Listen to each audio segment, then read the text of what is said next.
During World Youth Day, I had the opportunity to have lunch with the Pope.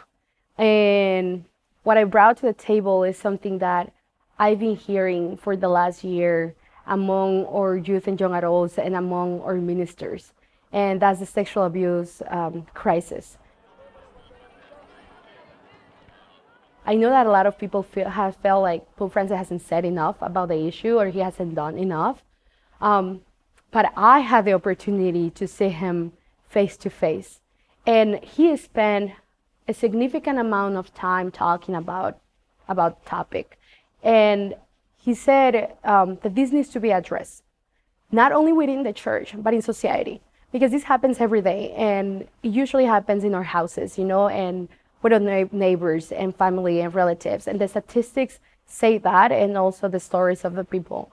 But he is aware that more than 50% of abuses are not told. They are hidden, they are kept in secret.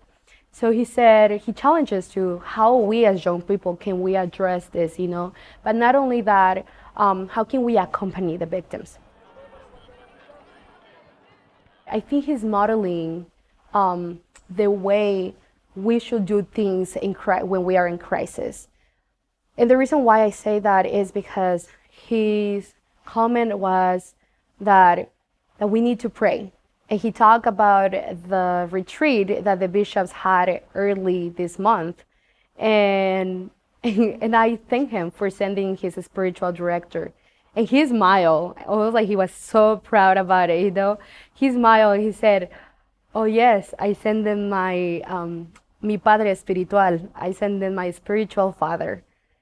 And then he said that we need to pray. That before doing any committees to address the issue, or before enforcing any policies, or doing anything we want to do, we need to pray, and after that, we can move forward. And he also asked us to pray for bishops and to pray for priests. And I think that's what he has been doing. That's why he hasn't said much. He's teaching us to first pray, to not react with words or with actions, to not let anger consume us and get her poison our hearts and our minds, but more to just be silent, and pray, silence in prayer, and just come to Christ. Because these kind of crises, we're not going to be able to surpass them if it's not with Christ walking with us, if it's not with the Holy Spirit in the middle of the conversation.